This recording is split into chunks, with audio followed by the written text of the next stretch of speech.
है जी, बिस्मिल्लाहिर्रहमानिर्रहीम। 10 बात यानी ठीक है, बात यानी इधर फोकस करे लेक्चर पे, ठीक है, और हर एक बंदा नोट्स बनाते रहे। तो रेस्पिरेटरी सिस्टम में next we will discuss today chronic obstructed pulmonary disease, ठीक है, जिसको हम COPD भी कहते हैं। तो हेडिंग दे दें क्रोनिक ऑब्स्ट्रक्टेड पल्मोनरी डिजीजेस, ठीक है, very common disorder regarding lungs problem, ठीक है। अगर हम हॉस्पिटल में पल्मोनोलॉजी वार्ड के अंदर जाए तो ये बहुत कॉमन प्रॉब्लम है COPD के बारे में, ठीक है। हर दूसरा पेशेंट, जब पल्मोनोलॉजी वार्ड में आप जाकर हाउस में विजिट करेंगे, हर दूसरे या तीसरे बेड पे COPD का पेशेंट होता है, ठीक है। तो पहले पता होना चाहिए कि COPD क्या है, इसकी काजेस क्या है, इसकी क्लिनिकल फीचर्स क्या है, और अगर COPD में कोई बंदा डायग्नोज हो जाए तो उसकी ट्रीटमेंट क्या है। क्लियर है? तो सबसे पहले तो याद रखें, सिंपली इसको हम क्या कहते हैं, COPD। लेकिन कुछ याद रखें, कुछ डॉक्टर्स इसको सेनोनिमस, इसका जो सेनोनिमस वर्ड है COPD के लिए, सम पीपल से to COPD, COLD stand for chronic obstructed lung diseases. Clear है? तो COLD और COPD ये सेम चीजें हैं, ठीक है।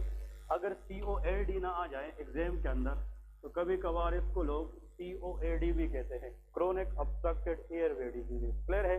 तो एयरवे से मुराद क्या है? रिस्पिरेटरी ट्रैक्ट है, जिसमें ट्रेकिया है, ब्रोंकस है, ब्रोंकियोल्स है, अप टू द लंग्स। तो COPD chronic obstructed pulmonary disease या क्रोनिक ऑब्स्ट्रक्टेड लंग डिजीजेस या क्रोनिक ऑब्स्ट्रक्टेड एयरवे डिजीजेस, ये सारे के सारे सिनोनिमस हैं। अगर कोई भी वर्ड आ जाए एग्जाम में तो इन सब की मीनिंग क्या है? वो सेम है, ठीक है।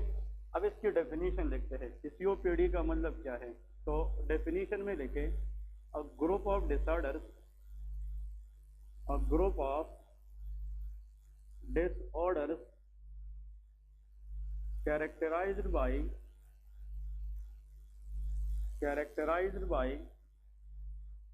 airway obstruction,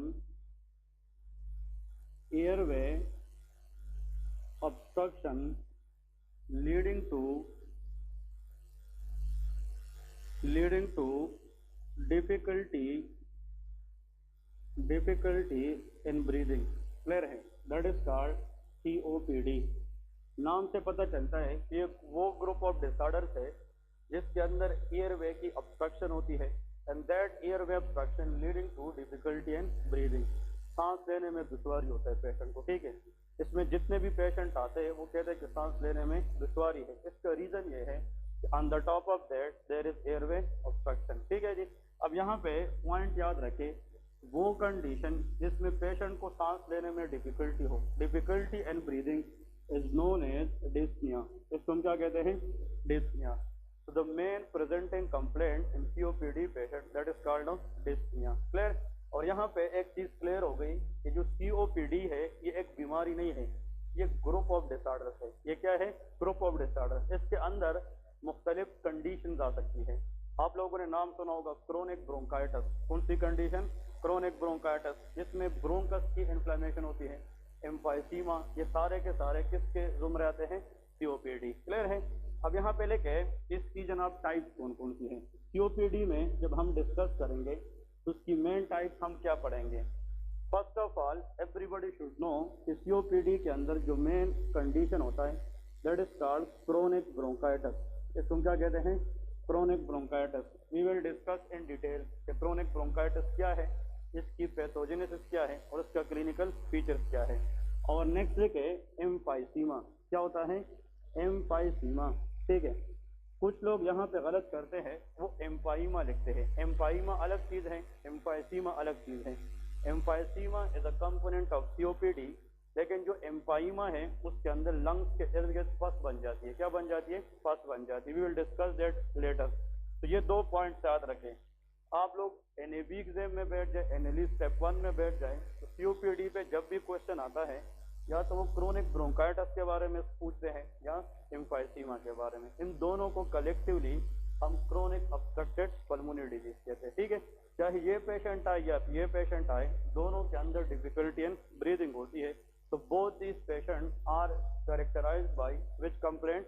Dyspnea. क्लियर है? अब लिखे what are the causes?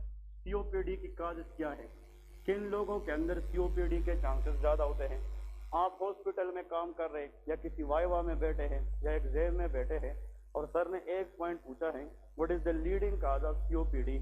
The first answer should be chronic smoking. वो क्या होना चाहिए? Chronic smoking. ठीक है, तो जो लोग स्मोक करते हैं फॉर लॉन्ग टाइम उन लोगों में COPD के चांसेस ज्यादा होते हैं. ठीक है, this is the primary cause of chronic obstructed pulmonary diseases. अगर आप लोग कोई भी चीज ना बोलें लेकिन सिर्फ क्रोनिक स्मोकिंग की बात करें that is more than enough, क्योंकि 90% COPD is caused by chronic smoking. Chronic smoking का मतलब क्या? Patient who can smoke for longer time, मतलब 5 साल से 10 साल से, मतलब number of cigarette in a day भी ज्यादा पीता है और लॉन्ग रन में भी पीता है. उस पेशेंट के अंदर आने वाले टाइम में किस चीज का रिस्क होता है? COPD.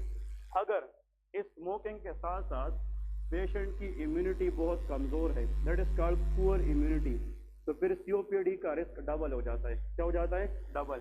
अगर एक पेशेंट है उसको डायबिटीज है, एक पेशेंट है उसको कैंसर है, तो इन कंडीशंस के अंदर पेशेंट की जो कुव्वत मुदाफियत है, इम्यूनिटी है, वो कमजोर हो जाती है, पुअर इम्यूनिटी, और वो on the top of poor immunity is chronic smoker.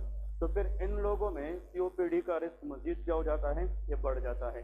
अगर इसके साथ साथ पेशेंट है पुअर न्यूट्रिशन, अगर वो बैलेंस डाइट नहीं ले रहा, इसका मतलब ये है कि पॉवर्टी है, वो गुर्बत का शिकार है, उस बंदे को डेली बेसिस के ऊपर मल्टी मतलब न्यूट्रिएंट या बैलेंस डाइट नहीं मिलता, तो पुअर न्यूट्रिशन, अगर वो न्यूट्रिशन सही तरीके से ना ले तो वो इन्फेक्शन या डिजीज के खिलाफ फाइट नहीं कर सकेगी, तो उसके अंदर भी COPD के चांसेस ज्यादा होते हैं. नेक्स्ट देखे एनवायरमेंटल एक्सपोजर. अगर एक पेशेंट है उसकी एनवायरमेंटल एक्सपोजर ऐसी है कि वो रिस्पायरेटरी ट्रैक्ट इन्फेक्शन करा सकती है, फॉर एग्जांपल डस्ट पार्टिकल है, एलर्जीज वगैरह हो सकती है, तो अगर हम किसी डस्ट पार्टिकल एरिया में या एलर्जिक एरिया में जाएं तो हम पे कफ लग सकती है, in that cough may can lead to airway obstruction, तो उससे भी COPD का रिस्क बढ़ सकती है. नेक्स्ट देखे another very important MCQ question, alpha 1 anti trypsin deficiency. ये हम आगे पढ़ेंगे लेकिन this very very important one. ठीक है, अल्फा 1 एंटी ट्रिप्सिन डेफिशिएंसी, ये एक प्रोटीन है, इसकी अगर कंजेनिटली बाय बर्थ किसी बच्चे में डिफिशिएंसी आ जाए तो उस बच्चे में भी आने वाले टाइम के अंदर किस चीज का रिस्क होता है? COPD. वो कैसे होता है वो हम अभी डिस्कस करेंगे. ठीक है जी. अब दो बातें याद रखें, आप लोग एग्जाम में बैठे हैं या वैसे हॉस्पिटल में काम कर रहे हैं तो हर टाइम इंसान के पास नोट्स तो नहीं होते. कैसे पता चलेगा कि यार मैं कौन कौन सी चीज याद करूं? सबसे पहले तो नाम से पता चलता है कि COPD it is a group of disorder characterized by airway obstruction leading to difficulty in breathing. That's it. ठीक है. नंबर 2, उसमें आप लोगों ने याद रखना है इसमें irreversible airway obstruction होती है. क्या होती है? irreversible. अगर एग्जाम में आ जाए कि ऐसा एयरवे ऑब्स्ट्रक्शन जिसको हम रिवर्स कर सकते हैं, रिवर्सेबल हो, तो वो ब्रोंकियल आस्थमा होता है. क्या होता है? आस्थमा. जिसको दमे का मरीज देखा है कि नहीं, तो आस्थमा के अंदर भी एयरवे ऑब्स्ट्रक्शन होता है लेकिन वो रिवर्सेबल कंडीशन है. लेकिन COPD is a irreversible airway obstruction. ये सबसे इंपॉर्टेंट बात है. ठीक है. दूसरी बात, COPD के अंदर कौन कौन सी दो कंडीशन आती है? Chronic bronchitis and emphysema. अगर आप लोगों से कोई एक सेंटेंस में पूछे what is the leading cause of chronic bronchitis, answer is chronic smoking. लेकिन अगर ये पूछा जाए कि leading cause of emphysema, alpha 1 anti trypsin deficiency. बस ये दो बातें याद रखें. जिन लोगों को क्रोनिक ब्रोंकाइटिस हो तो उसकी टॉप पे अगर हम हिस्ट्री ले लें तो वो बंदा क्रोनिक क्या होगा? स्मोकर होगा. लेकिन जिन लोगों में एम्फाइसीमा हो तो उस लोगों के अंदर अगर हम चेक करें तो उसमें किस चीज की डेफिशिएंसी होगी?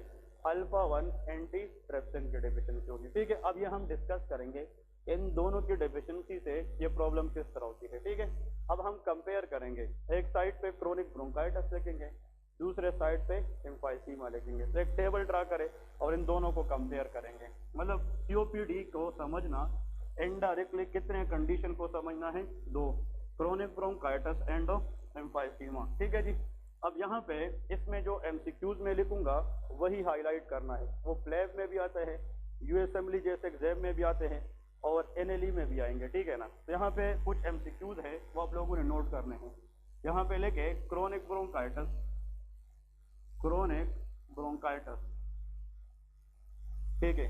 और नेक्स्ट लेके यहाँ पे एम्फाइसीमा, इन दोनों को अभी हम यहाँ पे जनाब कंपेयर करेंगे, दैट इज कॉल्ड एम्फाइसीमा। इन दोनों को कलेक्टिवली हम COPD कहते हैं, ठीक है। जितने भी फर्स्ट ईयर या सेकंड ईयर के स्टूडेंट हैं वो पहले ये याद रखें कि जिस वर्ड के आखिर में आइटस आता है, क्या चीज आता है, आइटस। इस तरह ब्रोंकाइटस, ठीक है, लाइपोलाइटस, ठीक है, एपेंडिसाइटस, जिसमें चीज में आइटस आ जाए इट शोज इन्फ्लेमेशन। इसका मतलब वहां पे क्या हुई है, इन्फ्लेमेशन। अब ये आइटस का मतलब इन्फ्लेमेशन तो है, लेकिन इसके साथ ब्रोंकस है, तो किस चीज की इन्फ्लेमेशन, ब्रोंकस।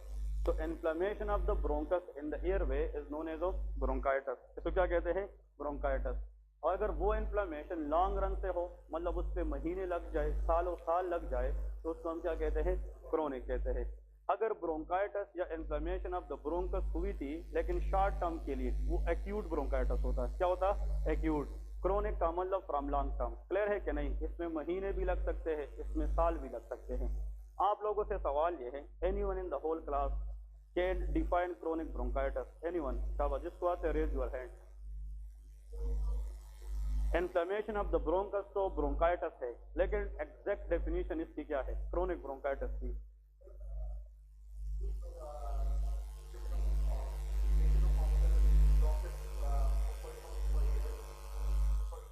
जी जी जी, क्रोनिक है, ठीक है। अकॉर्डिंग टू हेम के एक बंदा है, उसका साल से 2 साल से इन्फ्लेमेशन हो चुकी है ब्रोंकस की, वो क्रोनिक ब्रोंकाइटिस है। नेक्स्ट शाबाश, वेरी इंपॉर्टेंट वन। यहाँ पे याद रखें कि जब हम सांस लेते हैं, देखें ये साइड पे, इस तरह आप लोग इस टेबल से साइड पे ये कंसेप्ट ड्रा करें कि जब हम सांस लेते हैं तो ऑक्सीजन सबसे पहले एयर पाइप में जाती है, विच इज कॉल्ड ट्रेकिया। इसको हम क्या कहते हैं, ट्रेकिया। ट्रेकिया को हम एयर पाइप भी कहते हैं, विंड पाइप भी कहते हैं। ट्रेकिया फिर डिवाइड होती है 2 ब्रोंकस में, किसमें, 2 bronchus, left bronchus and right bronchus. इसका मतलब ये है ये ब्रोंकस है, एक लेफ्ट साइड पे जाएगी और एक राइट साइड पे। ये जो ब्रोंकस है लेफ्ट साइड वाला, ये किस लंग में जाएगी, लेफ्ट लंग में, और ये किधर जाएगी, राइट लंग में जाएगी। बात समझ रहे कि नहीं। अब ये जो ब्रोंकस है इसकी इन्फ्लेमेशन को हम ब्रोंकाइटिस कहते हैं। अब दूसरी बात यह है, इस ब्रोंकस के इन साइड पे यहाँ पे छोटे छोटे सेल्स होते हैं। These are very important point to remember, ये हिस्टोलॉजी के लिए इंपॉर्टेंट है, फर्स्ट ईयर नॉलेज है कि जो ब्रोंकस है उसकी अंदर वाली साइड पे छोटे छोटे सेल्स पाए जाते हैं, उन सेल्स को हम कहते हैं गॉबलेट सेल्स। क्या कहते हैं, गॉबलेट सेल्स। तो प्लीज याद रखें दिस वेरी इंपॉर्टेंट पॉइंट कि inside the bronchus there are smaller cell known as goblet cell. इन गॉबलेट सेल का काम यह है कि ये म्यूकस प्रोड्यूस करता है। क्या प्रोड्यूस करता है, म्यूकस, ठीक है। अब अगर एक पेशेंट है वो स्मोक कर रहा है, वो सिगरेट पी रहा है बहुत टाइम से, तो सिगरेट जब वो इनहेल करेगा तो उसमें टॉक्सिक मटेरियल इस ब्रोंकस को डैमेज करेगी कि नहीं। और अगर एक बंदा ज्यादा टाइम से सिगरेट पी रहा है तो लॉन्ग रन में जाकर कौन सी एरिया डैमेज होगी, ब्रोंकस। अब यहाँ पे अगर एक बंदा जाकर डैमेज कर रहा है ब्रोंकस, तो ब्रोंकस के अंदर कौन से सेल है, गॉबलेट सेल। अब गॉबलेट सेल नहीं चाहता कि ब्रोंकस डैमेज हो जाए, तो जब ये स्मोकिंग की एजेंट को देखेगी तो गॉबलेट सेल रिएक्शन शो करेगी कि नहीं। और गॉबलेट सेल रिएक्शन के लिए, फाइट करने के लिए अपनी तादाद को बढ़ाएगी या कम करेगी, बढ़ाएगी। इसका मतलब पहले अगर यहाँ पे 5 गॉबलेट सेल्स है और बाहर से कोई एनिमी आया है, कोई दुश्मन आया है, तो गॉबलेट सेल की फाइट करने के लिए, अच्छा रिस्पॉन्स के लिए ये अपना नंबर क्या करेगी, बढ़ाएगी। और increase in the number of cell is called hyperplasia. इसको क्या कहते हैं, हाइपरप्लेजिया। बात समझ रहे कि नहीं। तो जब कोई बंदा स्मोक करता है लॉन्ग रन में 2 साल 3 साल 4 साल से, और उसकी इम्यूनिटी भी क्या है, पुअर है, तो उसकी कौन सी पार्ट डैमेज होगी, ब्रोंकस। अब ब्रोंकस जब स्मोकिंग डैमेज करेगी तो उसके खिलाफ रिएक्शन कौन शो करेगी, गॉबलेट सेल। और गॉबलेट सेल अपना तादाद क्या करेगी, बढ़ाएगी। और जितने ये तादाद में बढ़ेगी तो म्यूकस प्रोडक्शन ज्यादा होगी कि कम, ज्यादा होगी। उस म्यूकस की वजह से ये जो ब्रोंकस का अंदर वाला हिस्सा है ये बंद हो जाएगी कि नहीं। जितना ज्यादा यहाँ पे म्यूकस बनेगा तो फिर ब्रोंकस के अंदर एयर के लिए आना जाना मुश्किल होगा कि आसान, मुश्किल। इसलिए कि ब्रोंकस अंदर से ब्लॉक हो गया है, एयरवे ऑब्स्ट्रक्ट हो गया कि नहीं, तो एयरवे ऑब्स्ट्रक्शन हो गया है, क्योंकि ब्रोंकस इज एयर वे, इसमें एयर आना जाना है। क्लियर है कि नहीं?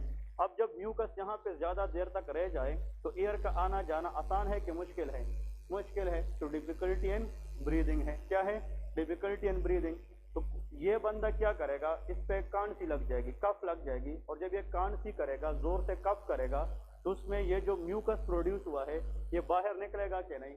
इसको हम फिर बलगम वाली कांसी कहते हैं। इसका मतलब ये है, इसको कहते हैं स्प्यूटम कंटेनिंग कफ। इसको क्या कहते हैं? स्प्यूटम कंटेनिंग कफ। इसका मतलब ये है कि जब भी इंफेक्शन ब्रोंकस के अंदर हो तो उसमें किस सेल की हाइपरप्लेजिया होगी? Goblet cell. और गोबलेट सेल जितना तादाद में बढ़ेगी उतना वो ज्यादा क्या रिलीज करेगी? म्यूकस। और जब बंदा कांसी करेगा तो उसमें म्यूकस आएगा कि नहीं? तो क्रोनिक ब्रोंकाइटिस पेशेंट को कांसी होगी कि नहीं? हाँ जी, कफ होगा कि नहीं? होगा। फिर आपने ये पूछना है कि आपकी कांसी खुशक है या प्रोडक्टिव है। तो इसमें कौन सी होगी? Productive cough. इसमें स्प्यूटम होगा, और यहाँ पे स्प्यूटम से मुराद के इसके अंदर क्या है? म्यूकस है। बात समझ गए कि नहीं?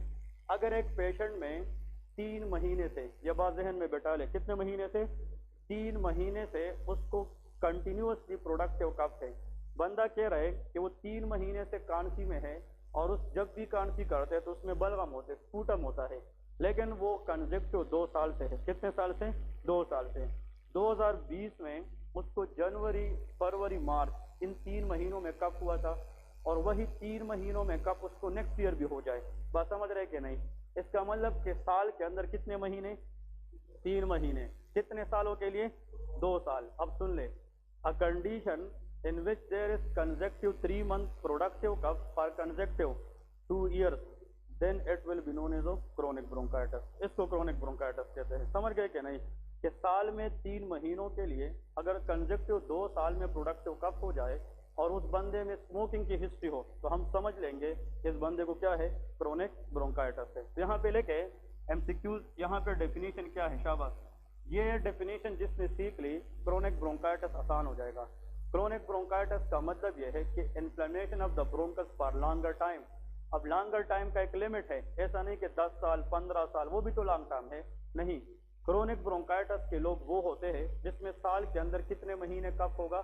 3 महीने। कितने सालों के लिए? 2 सालों के लिए। ये पॉइंट याद रखें। तो यहाँ पे लेके, हाँ जी, ड्राई कफ या प्रोडक्टिव कफ?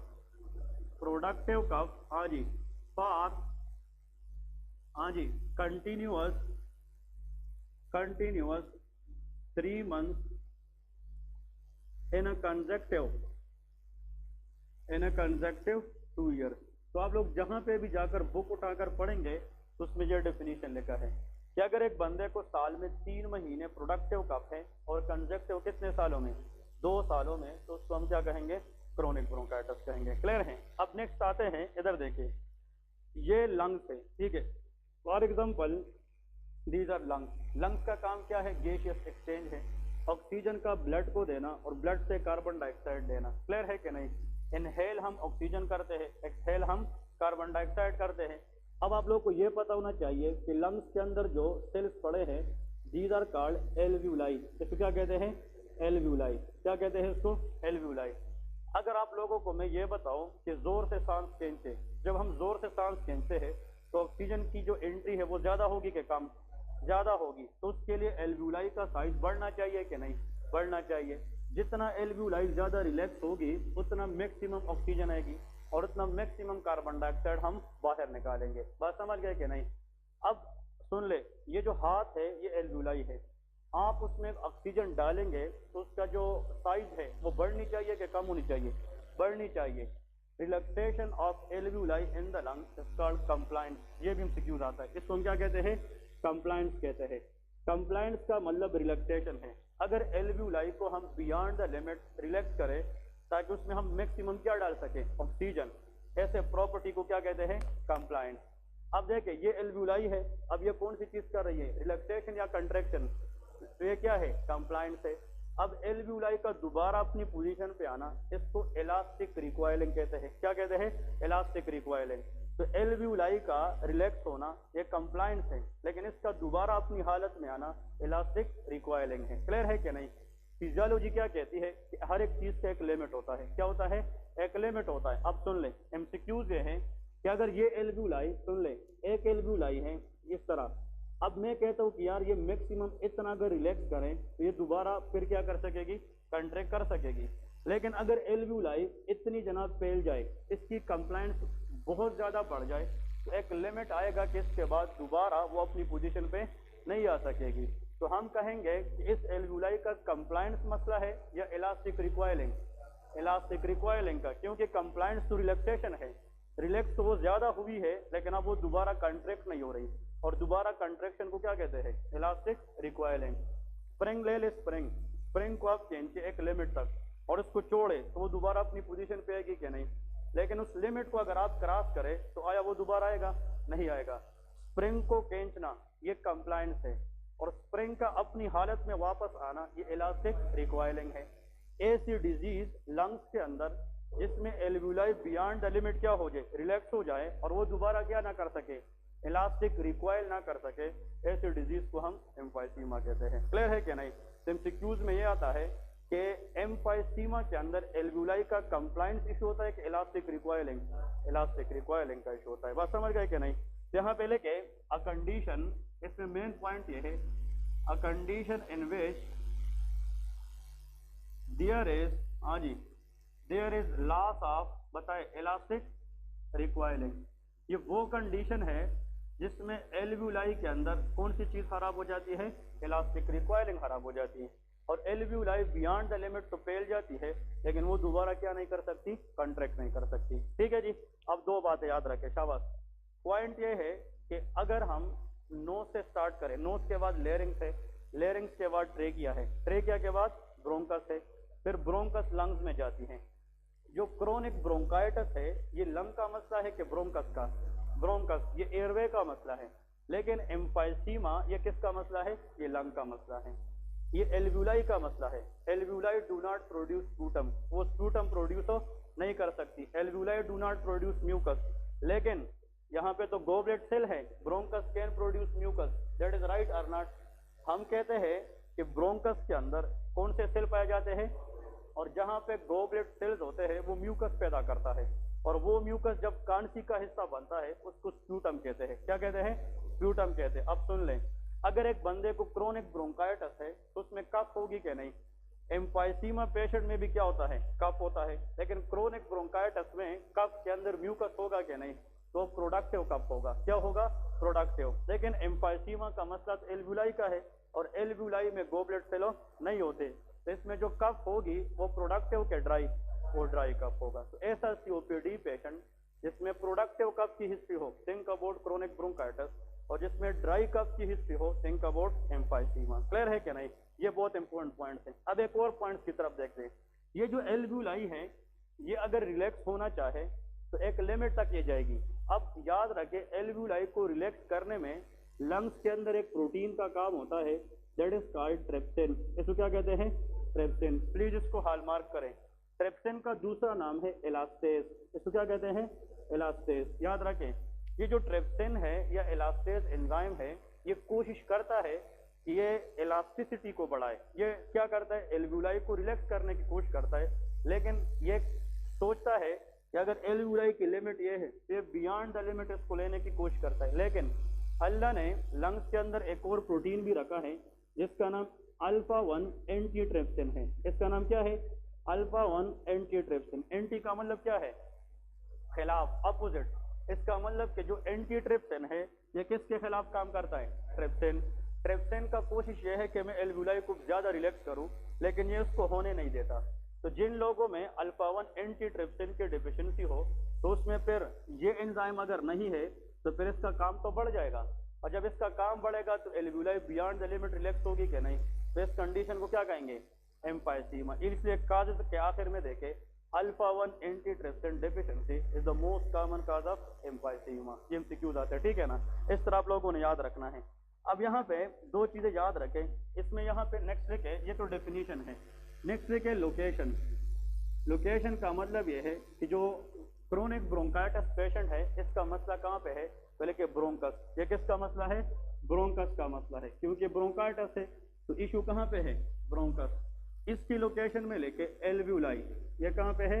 एल्वियोलाई, और ब्रैकेट में लेके कि the problem lies in the lungs. ये किसके अंदर मसला है? लंग्स के अंदर मसला है। फिर नेक्स्ट लिखे इसका जनाब मोस्ट इम्पोर्टेंट थर्ड नंबर लेके MCC। MCC stand for most common cause. MCC mean most common cause. Chronic bronchitis की तो लेके क्रोनिक स्मोकिंग एक्सीडेंट क्या है, क्रोनिक स्मोकिंग। लेकिन अगर हम इसकी बात करें तो अल्फा 1 एंटी ट्रिप्सिन डेफिशिएंसी, अभी बात की है कि नहीं, एंटी ट्रिप्सिन डेफिशिएंसी ये MCQ आता है। अल्फा 1 एंटी ट्रिप्सिन डेफिशिएंसी, ये सारे के सारे ये तो बहुत इंपॉर्टेंट MCQs है, इसको याद रखना है, ठीक है। नेक्स्ट पॉइंट आप लोगों ने याद रखना है कि यहाँ पे बात ये इंपॉर्टेंट है कि हार्ट फेलियर, कि हार्ट फेलियर के चांसेस किस में होंगे, ठीक है, ये बहुत इंपॉर्टेंट पॉइंट है। Heart failure, what is heart failure, anyone can define, raise your hand. Heart failure का मतलब क्या है, एक मिनट है, हाँ हाँ ओके हाँ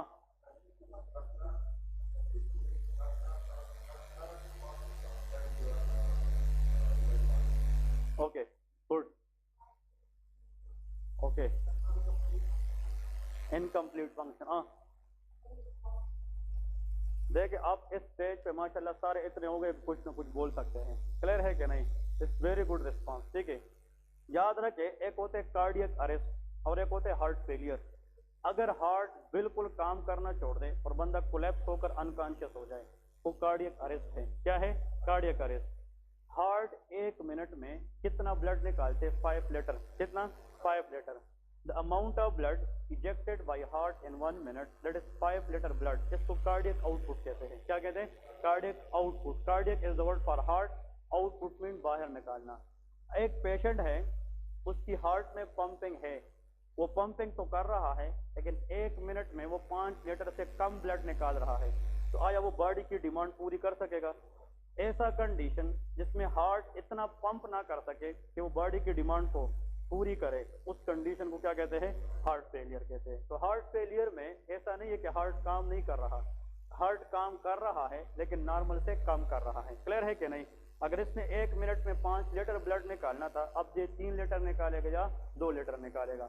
तो हार्ट की जो पंपिंग है वो स्ट्रांग है कि वीक है, वीक है। इसका मतलब ये है कि हार्ट की पंपिंग अगर इतनी वीक हो जाए कि वो इतना ब्लड ना निकाल सके जिसपे बॉडी की डिमांड को पूरी की जाए, तो ऐसे कंडीशन को हार्ट फेलियर कहते हैं, क्लियर है कि नहीं। अब 2 बातें इसलिए याद रखें, कार्डियक अरेस्ट में तो हार्ट काम करना ही छोड़ देता है, उसमें बंदा within time on the spot mall में जा जाके, बाजार में जा जाके मतलब गिर कर वो बंदा मर सकता है।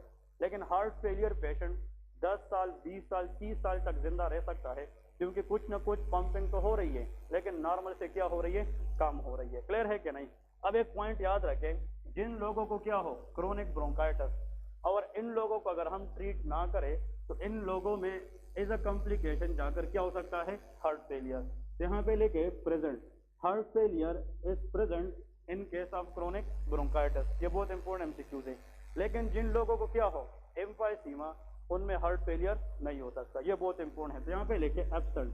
तो MCQs अगर आप लोगों से पूछा जाए कि COPD का वो कौन सा डिजीज है, अगर इसको ट्रीट ना की जाए तो वो हार्ट फेलियर करा सकता है, answer will be chronic bronchitis. वो क्या होगा, क्रोनिक ब्रोंकाइटिस। अब आप लोगों ने यहाँ पे 2 मिनट फोकस करना है और ये बहुत इंपॉर्टेंट कंसेप्ट है, उसको हम डिस्कस करेंगे। देखें, actually human heart is how many chamber, 4 chamber. अब इधर फोकस करें, इसको अगर हम सिंपल डायग्राम में ले ले, इस तरफ 4 chamber, this is the right atrium, left atrium, right ventricle and left ventricle, ऐसा है कि नहीं।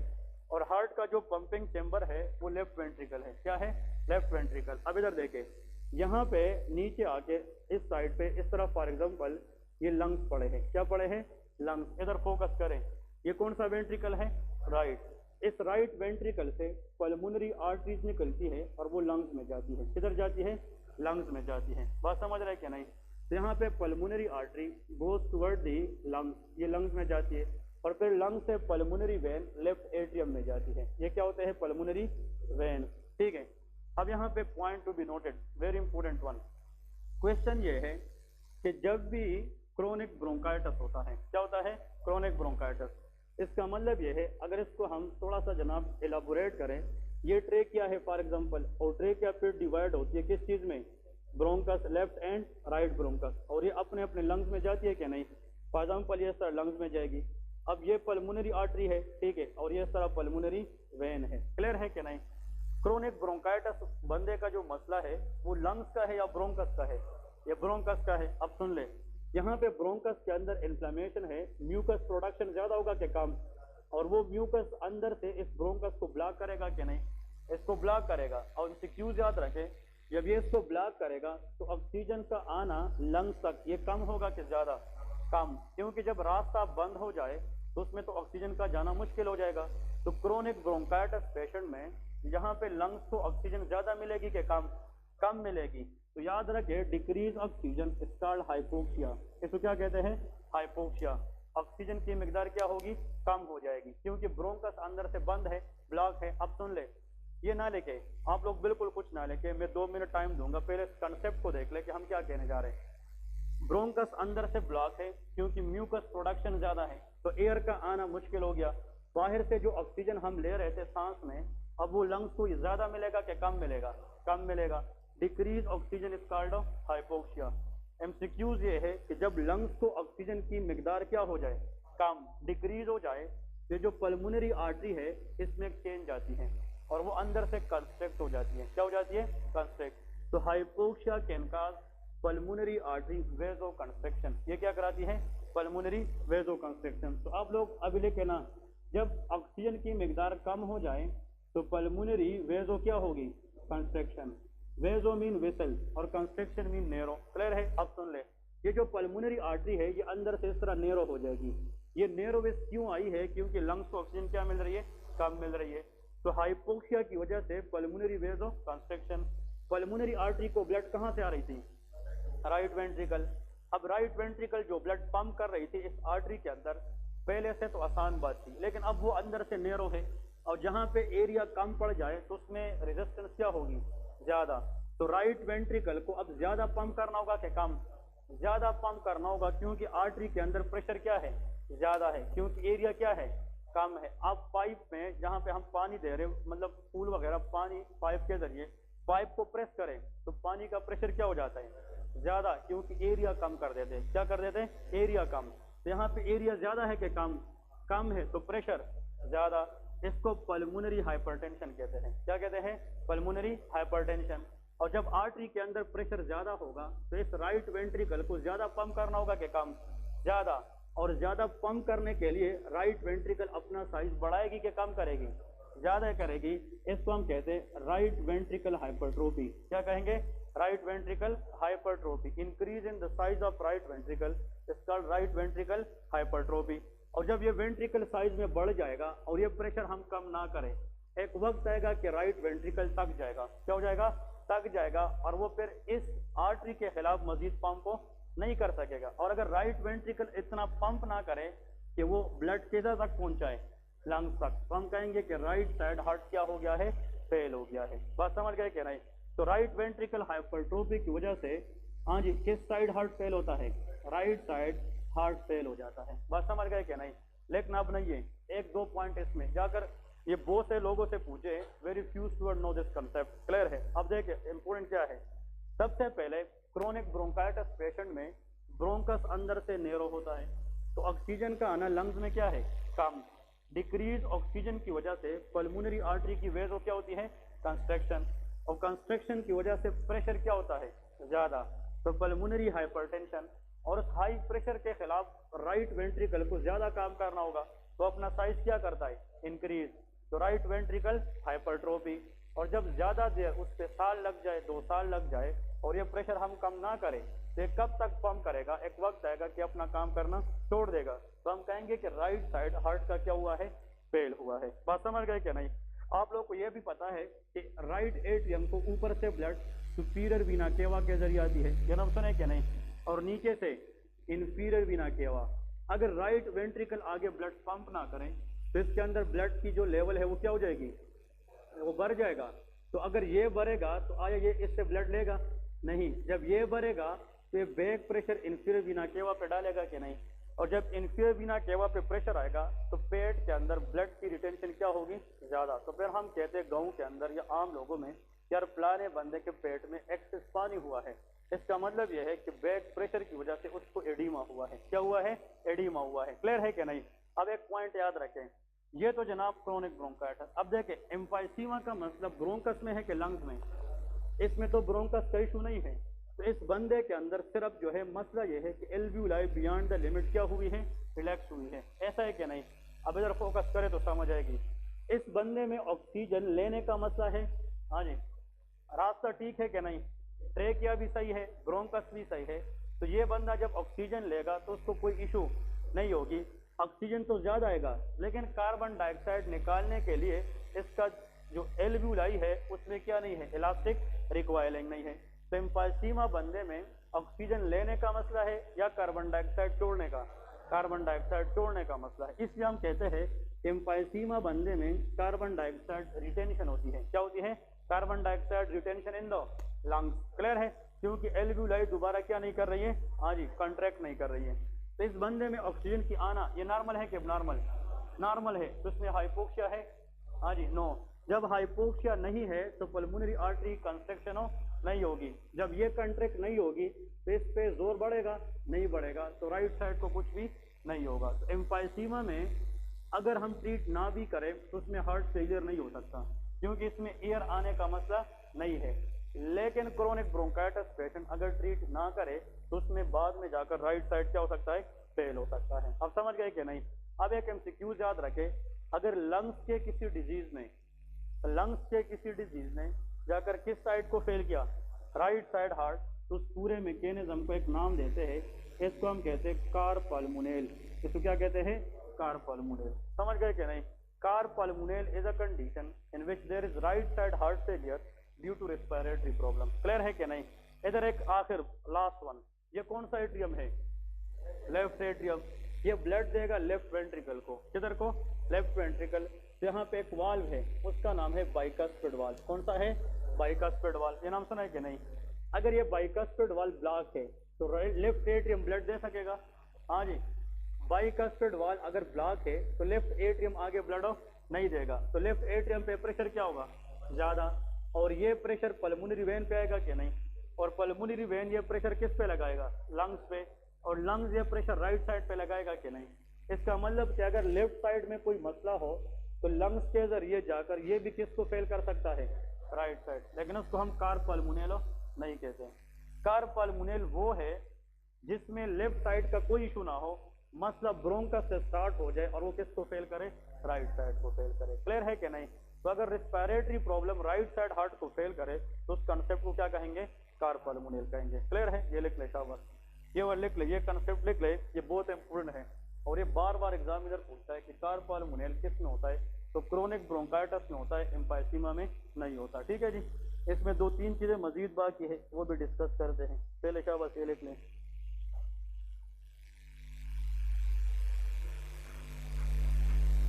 देखिए बुक में ये सारी चीजें हैं, अब बुक पढ़ना और बुक को पढ़कर समझने में फर्क है। अब यही चीजें तो बुक में लिखी, लेकिन उसको समझना भी चाहिए कि इसका मतलब क्या है। And a good doctor should know the reason. उसको तो पता होना चाहिए कि यार ये इस तरह क्यों है। आप लोग को एक कंसेप्ट आने चाहिए और एक दफा सीख जाओगे तो इंशाल्लाह लाइफ भर याद रखेंगे। ठीक है ना? ओके जी, लिख लिया?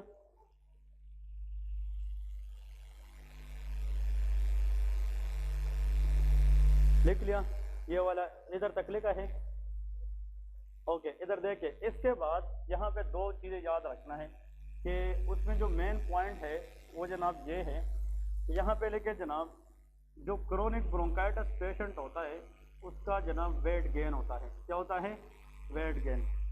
इन लोगों का ओवरऑल वेट जो है वो बढ़ जाता है। Chronic bronchitis patient leads to weight gain, इसका जो वेट है वो बढ़ जाता है।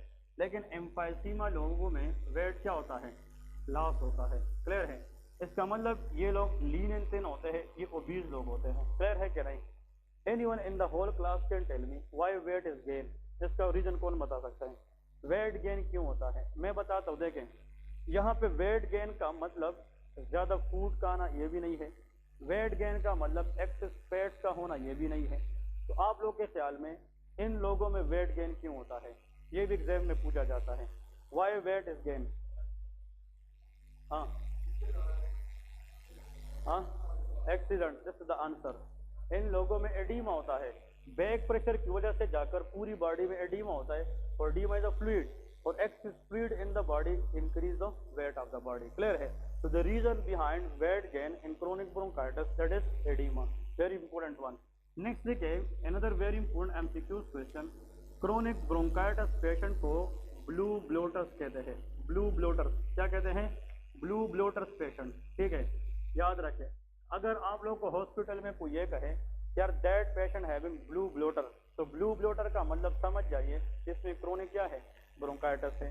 लेकिन इन लोगों को हम क्या कहते हैं? That is called purse lips. इसको हम कहते हैं PURSED, पर्स लिप्स पेशेंट। ठीक है, या इसको हम कहते हैं पिंग पफर। ठीक है, पिंग पफर ये भी इसको कहा जाता है। अब इसके रीजन क्या है वो भी बताने लगा। ठीक है, इसको ब्लू ब्लोटर्स क्या कहते हैं और इसको पर्स लिप्स या पिंग पफर क्यों कहते हैं, इसके पीछे रीजन है, याद रखें। यहाँ पे जो ब्लू है, ब्लू का मतलब साइनोस है। क्या है?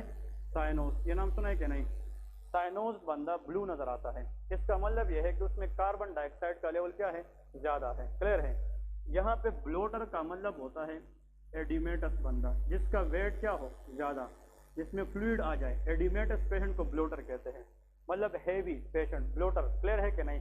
अब देखिए यहाँ पे अगर मसला ब्रोंकस में है तो एयर का आना कम है, तो हाइपोक्सिया है कि नहीं? हाइपोक्सिया की वजह से कौन सा साइड फेल होगा? Right side. राइट साइड अगर फेल हो जाए तो आया ये राइट साइड लंग्स को ब्लड दे सकेगा? नहीं। तो याद रखे राइट साइड पे हमेशा कौन सा ब्लड होता है? डीऑक्सीजनेटेड। और ये ब्लड नॉर्मली लंग्स में आकर डीऑक्सी से किस में कन्वर्ट होता है? ऑक्सीजनेटेड, और ये लेफ्ट साइड पे जाता है। तो right side of the heart contain which blood? Deoxygenated. और left side of the heart में क्या होता है? ऑक्सीजनेटेड ब्लड होता है। अब क्रोनिक ब्रोंकाइटिस पेशेंट में राइट साइड फेल होता है कि नहीं? जब ये फेल हो जाए तो पूरी बॉडी में कौन सा ब्लड ज्यादा होगा? डीऑक्सीजनेटेड। और इस डीऑक्सीजनेटेड ब्लड की वजह से the person will look blue, cyanosis वो ब्लू नजर आएगा। और जब बैक प्रेशर बढ़ेगा तो पेशेंट एडिमेटस होगा कि नहीं? और एडिमा की वजह से उसकी जो वेट है, जो साइज है वो बढ़ जाएगी, वो ब्लोटर बन जाएगा। इस इन लोगों को हम ब्लू ब्लोटर्स कहते हैं। अगर एक पेशेंट को क्रोनिक ब्रोंकाइटिस में ब्लू ब्लोटर हुआ है, इसका मतलब इस बंदे का ऑलरेडी कौन सा साइड हार्ट फेल है? Right side, and that is a very very late condition. इसका मतलब कि क्रोनिक ब्रोंकाइटिस में ये लेट कंडीशन है। अगर हार्ट भी बैठ जाए, फेल हो जाए, तो पूरी बॉडी में एडिमा हो जाएगा, and that is very very bad condition. ये पेशेंट अर्ली आया है कि लेट आया है? ये लेट आया है, और इस पेशेंट की रिकवरी बहुत कम होती है। क्लियर है? इस पेशेंट को हम फिर ऐसी ड्रग देते हैं जिसके जरिए हम बॉडी से एक्सेस फ्लूइड को बाहर निकालें, तो डायूरेटिक्स देते हैं। कहते हैं डायूरेटिक्स। डायूरेटिक्स वो मेडिसिन होते हैं जिसके जरिए हम बॉडी से एक्सेस फ्लूइड को यूरिन के जरिए बाहर निकालें, उसका नाम लेजेक्स इंजेक्शन है। क्या है? लेजेक्स। फ्यूरोसिमाइड का नाम सुना है कि नहीं? ये लेजेक्स है। और ये जनाब इंजेक्शन शॉट लगाते हैं और इससे इंसान की यूरिन वॉल्यूम क्या हो जाता है? बढ़ जाता है, क्योंकि एक्सेस फ्लूइड को बॉडी से बाहर निकालना होता है तो यूरिन के जरिए। और ऐसा ड्रग जो एक्सेस फ्लूइड को बाहर निकाल कर यूरिन वॉल्यूम को बढ़ाए तो उसको लेजेक्स कहते हैं, या उसको हम लूप डायूरेटिक्स कहते हैं। क्या कहते हैं? Loop diuretics. वो हम अलग डिस्कस करेंगे। अब इधर देखें, इस पेशेंट में शाबाश, मसला ब्रोंकस का है कि लंग्स का? हाँ, लंग्स का है। एल्व्यूलाई का मसला है। एल्व्यूलाई रिलैक्सेशन का मसला है कि रिकॉइलिंग का? रिकॉइलिंग। एल्व्यूलाई तो इस तरह पड़ी है ना, तो इसमें एयर आ रहा है लेकिन कार्बन डाइऑक्साइड नहीं निकल रहा। बात समझ रहे कि नहीं? तो इस बंदे में कार्बन डाइऑक्साइड लंग्स में ज्यादा रहेगा कि कम? ज्यादा। बात समझने की कोशिश करें। इसमें तो alveoli beyond the limit relax हुई है, एयर आ रही है लेकिन कार्बन डाइऑक्साइड वापस जा नहीं रही। तो ये बंदा कार्बन डाइऑक्साइड को लंग से ज्यादा कोशिश करेगा कि बाहर निकाले। तो ये एक्सपायरेशन, बाहर निकालने वाले अमल को प्रोलॉन्ग करेगा कि स्लो करेगा? प्रोलॉन्ग। देखिए हम सांस लेते हैं इस तरह छोड़ते हैं, ये बंदा इस तरह करता है। ये जब भी आता है क्लिनिक के अंदर, ये कहता है डॉक्टर साहब मेरे चेस्ट में टाइटनेस है, मेरे छाती पे दर्द है, और ये इस तरह का 2 मिनट के बाद कहता है, इस तरह करता है। ये इस तरह बस करता रहता है। ये कोशिश करता है कि एक्सपायरेशन को ज्यादा करे और लंग से मैक्सिमम किसको निकाले? कार्बन डाइऑक्साइड को निकाले। तो इन लोगों की एक्सपायरेशन प्रोलॉन्ग होगी कि कैनेरो? प्रोलॉन्ग होगी। और जब ये ज्यादा एक्सपायर करेगा तो कार्बन डाइऑक्साइड इसकी किससे टकराएगी? लिप्स के साथ। किससे टकराएगी? लिप्स के साथ। तो लिप्स की जो कलर है वो चेंज हो जाएगी कि नहीं? और इस changing of the colour in the lips को हम पर्स लिप्स कहते हैं। क्या कहते हैं? Purse lips. और वो लिप्स पिंक नजर आना शुरू करेगी। कौन सी? Pink. This pinkish lips mean इसकी जो एक्सपायरेशन में कौन सी गैस निकल रही है? Carbon dioxide CO2। वो किसके साथ टकराती है? लिप्स के साथ। इस लिप्स को हम पिंक पपर कहते हैं। क्लियर है कि नहीं? तो अगर क्वेश्चन में आ जाए कि pink puffer in emphysema what is the reason, answer is prolong expiration. ये क्या होता है? प्रोलॉन्ग एक्सपायरेशन होता है। क्लियर है क्या नहीं? तो मैक्सिमम कार्बन डाइऑक्साइड को निकालने की वजह से ये एक्सपायरेशन को प्रोलॉन्ग करेगी। And when carbon dioxide strike on the lips that will lead to pink puffer. वो क्या करेगी? पिंक पपर कराएगी। क्लियर है? ये बहुत इंपॉर्टेंट कंडीशन है, प्लीज इन दोनों के बारे में याद रखना है। अब आते हैं जनाब आखिर में लिखे इन्वेस्टिगेशन। अब चाहे COPD, ये तो इसके मेन दोनों में डिफरेंसेस थे।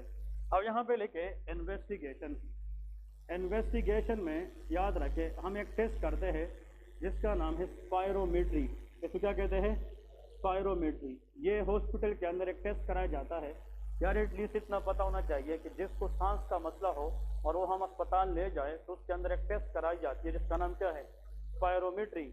और जिस मशीन के जरिए कराई जाती है उसका नाम स्पायरोमीटर है। क्या है? स्पायरोमीटर। इसमें ये होता है, यहाँ पे लेके FeV1 रेशो देखते हैं and that should be decrease. ये क्या होगी? डिक्रीज। अब मैं बता रहा हूँ what is mean by this. अब सुन ले, इधर एक बहुत इंपॉर्टेंट पॉइंट है। ये ब्रोंकस है, इधर देख इसमें म्यूकस है। क्या है? म्यूकस। थोड़ी देर के लिए ये किताब में आप भूल जाए, इधर फोकस करें और अपनी जहन से सोचे। ब्रोंकस अंदर से ब्लॉक है। क्या है? ब्लॉक है। इसकी मिसाल पाइप है। आप ऐसा करें, जोर से सांस ले। जब हम जोर से सांस लेंगे तो हम ब्रोंकस को खींच रहे, इसका मतलब इसको हम खोल रहे। क्या कह रहे? खोल रहे। जब हम जोर से सांस लेंगे तो चेस्ट में चेंजेस आएगी कि नहीं? और इससे ब्रोंकस क्या होगी? डायलेट होगी, तो एयर तो जाएगी। लेकिन जब हम एयर छोड़ेंगे इस तरह होगी तो ब्रोंकस अब्स्ट्रक्ट होगी कि नहीं? इसका मतलब यह है ब्रोंकस तो नैरो है, सांस लेने के दौरान चेंजेस आती है तो ब्रोंकस थोड़ा बहुत खुल जाएगा। जब आप सांस छोड़ेंगे तो ब्रोंकस क्या हो जाएगा? बंद हो जाएगा। बात समझ गए कि नहीं? याद रखे जो स्पायरोमेट्री टेस्ट है इसमें इंस्पायरेशन वाला एयर देखना होगा कि एक्सपायरेशन। एक्सपायरेशन जहां पे ब्रोंकस दोबारा क्या हो जाती है? बंद हो जाती है। बात समझ गए कि नहीं? तो पेशेंट को बताया जाता है कि सांस ले और जोर से सांस छोड़े। ये बात इंपॉर्टेंट है। उसको बताया जाता है अस्पताल में कि सांस ले, नॉर्मल सांस ले और जोर से सांस छोड़े। जोर से सांस छोड़ना that is called forceful. F mean forceful. जोर से सांस लेने की बात है कि छोड़ने की? छोड़ना। एक्सपायरेटरी। E for expiratory. और उस एयर की वॉल्यूम देखना है कितने टाइम में? 1 सेकंड में। कितने में? 1 सेकंड में। 1 सेकंड में जितना एयर आप जोर से बाहर निकाल सकते हैं उसको मेजर करना, इसको हम कहते हैं स्पायरोमेट्री। क्लियर है कि नहीं? अगर नॉर्मली वो 70% है मशीन पे, कितना है? 70। तो इन लोगों में वो 70 होगा कि कम होगा? कम होगा, क्योंकि इन लोगों में एयरवे ऑब्स्ट्रक्शन है, ब्रोंकस अंदर से ब्लॉक है। तो ये लोग जब जोर से सांस छोड़ेंगे तो मैक्सिमम एयर बाहर नहीं आएगी। और वो मैक्सिमम एयर बाहर का ना आना वो कौन से टेस्ट से हम मालूम करेंगे? स्पायरोमेट्री। तो FeV1 stand for forceful expiratory volume in 1 second। याद रखें। And that will be increase और decrease? That will be very good decrease. इसको डिक्रीज कहते हैं। आखिर में लेके इस पेशेंट के अंदर हम चेस्ट एक्सरे करते हैं। क्या करते हैं? Chest x ray. शाबाश, चेस्ट एक्सरे करेंगे। आप लोगों को किसी दिन चेस्ट एक्सरे की कंडीशन बताऊंगा कि इसको रीड कैसे किया जाता है। अब सुन ले, चेस्ट एक्सरे जब हम करते हैं, हाँ जी, एक्सरे में जनाब लंग्स आती है। क्या नजर आती है? लंग्स। इधर फोकस करें, शाबाश। 2 बातें इसमें समझनी है। These are the lungs. और आप लोगों को पता है कि लंग्स के सामने स्टर्नम बोन है। कौन सा है? स्टर्नम। और उसके दोनों अतराफ रिब्स है। क्या है? रिब्स है। सुन ले। और यहाँ पे चेस्ट एक्सरे के ऊपर ये ट्रेकिया है। क्या है? ट्रेकिया है। और ट्रेकिया फिर ब्रोंकस में डिवाइड होती है कि नहीं? अब इधर फोकस करें। मेरे जो लंग्स है ये चेस्ट कैविटी में है। कहाँ पे है? चेस्ट। फिर चेस्ट कैविटी के नीचे ये क्या है? एब्डोमेन है। अब एब्डोमेन और चेस्ट कैविटी के दरमियान कौन सा मसल है? Excellent, that is diaphragm. कौन सा मसल है? डायफ्राम। ये डायफ्राम लंग्स के अंदर या लंग्स के नीचे इस तरह दिखता है चेस्ट एक्सरे में। दिस इज अ मसल जिसके बगैर लाइफ इम्पॉसिबल है। ये मैंने बताया था, क्योंकि ये चीफ रेस्पिरेटरी मसल है। ये जो मसल है ये जब हम सांस लेते हैं तो ज्यादा एयर को अंदर करना और लंग्स को एक्सपांड करने में किस मसल का काम है? Diaphragm. That is a muscle which help in taking oxygen in. अब डायफ्राम को जब हम एक्सरे में देखते हैं तो ये बिल्कुल फ्लैट है या डोम शेप है? इसको डोम शेप कहते हैं। डोम शेप का मतलब ये कर्व शेप है। क्लियर है क्या नहीं? तो normal diaphragm in x ray is which shape? Dome shape. ये क्या है? Dome shape. अब सुन ले, ये लंग्स किससे बनी है? एल्वियोलाई से बनी है क्या नहीं? ये सारे के सारे मिलियंस ऑफ किससे बनी है? एल्वियोलाई। यार एम्फाइसीमा पेशेंट में एल्वियोलाई छोटी हो जाती है या बड़ी हो जाती है? बड़ी हो जाती है। एक्सीडेंट, जब ये बड़ी हो जाएगी, एल्वियोलाई ज्यादा बड़ी हो जाएगी, तो इस बड़ी एल्वियोलाई को ऑक्युपाई करने के लिए लंग्स की साइज भी क्या हो जाएगी? बड़ी हो जाएगी। तो लंग्स जब हम एक्सरे पे देखेंगे तो उसमें एल्वियोलाई ज्यादा बड़ी होने की वजह से लंग्स भी बड़े नजर आएंगे क्या नहीं? बड़े नजर आएंगे। और उसमें एयर ऑक्सीजन ज्यादा होगा क्या नहीं? ऑक्सीजन ज्यादा होगा। इसको हम कहते हैं हाइपर का मतलब क्या है? ज्यादा। इन्फ्लेटेड का मतलब फूलना। इसका मतलब यह है जिस तरह आप गुब्बारे के अंदर गैस भरेंगे तो वो जनाब फूल जाएगी ना, इसको हम कहते हैं हाइपर इन्फ्लेटेड लंग्स। इसको क्या कहते हैं? Hyper inflated. के लंग्स की साइज बढ़ गई है क्योंकि इसके अंदर एयर क्या है? ज्यादा है। तो चेस्ट एक्सरे पे लेके हाइपर या हाइपो? Hyper inflated lungs. इसको क्या कहते हैं? Hyper inflated lungs. ये सबसे इंपॉर्टेंट बात है। क्लियर है कि नहीं? एक पॉइंट। नंबर 2, ये जो लंग्स है ये इतने साइज में बढ़ जाएंगे कि हमें बाल्टी की तरह नजर आएंगे। इसको बैरल शेप चेस्ट कहते हैं। क्या कहते हैं? Barrel shape chest. इसका मतलब यह है कि इसकी बैरल शेप चेस्ट। और दूसरी बात, बैरल शेप चेस्ट, आप लोगों से सवाल है क्या? जिसने बता दिया तो उसकी ऑब्जर्वेशन स्ट्रांग होगी। इस डायग्राम के अंदर एक और चेंज भी आएगी, वो किससे रिलेटेड आएगी? That is accident. Very good. ठीक है, जब ये लंग्स साइज में बढ़ जाएंगे तो ये दोनों साइड भी निकलेंगे और नीचे भी प्रेशर करेंगे। तो जब ये लंग्स नीचे प्रेशराइज किसको करेंगे? डायफ्राम। तो डायफ्राम की जो कर्वनेस है या डोम शेप है ये खत्म हो जाएगी and diaphragm will become flat. इसको हम कहते हैं फ्लैटनिंग ऑफ द डायफ्राम। क्या कहते हैं? फ्लैट। क्या डायफ्राम क्या हो जाएगा? फ्लैट हो जाएगा। तो अगर